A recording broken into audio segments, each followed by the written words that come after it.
आज 10 मार्च. पाहूया आजचे दिनविशेष. आजच्याच दिवशी 1862 मध्ये अमेरिकेत कागदी चलन नोटांची सुरुवात झाली.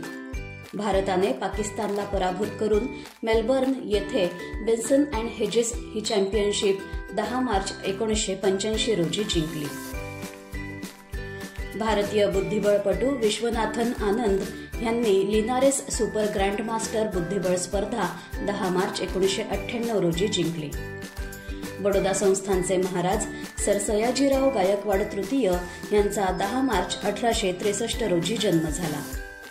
स्वरराज नाट्यसंगीत गायक व अभिनेते सौदागर गोरे उर्फ छोटा गंधर्व यांचा 10 मार्च 1918 रोजी जन्म झाला.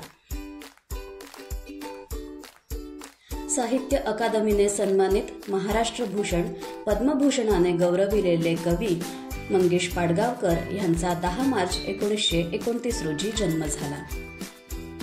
इटालियन स्वातंत्र्यवीर जोसेफ मॅझिनी यांचे 10 मार्च 1872 रोजी निधन झाले. पहिल्या भारतीय शिक्षिका सावित्रीबाई फुले यांचे 10 मार्च 1897 रोजी निधन झाले. कोकणचे गांधी म्हणून प्रसिद्ध असलेले समाजसुधारक अप्पासाहेब पटवर्धन यांचे 10 मार्च 1971 रोजी निधन झाले. लेखक, कवी, नाटककार, साहित्य अकादमी तसेच ज्ञानपीठ पुरस्काराने सन्मानित पद्मभूषण विष्णू वामन शिरवाडकर उर्फ कुसुमाग्रज यांचे 10 मार्च 1999 रोजी निधन झाले.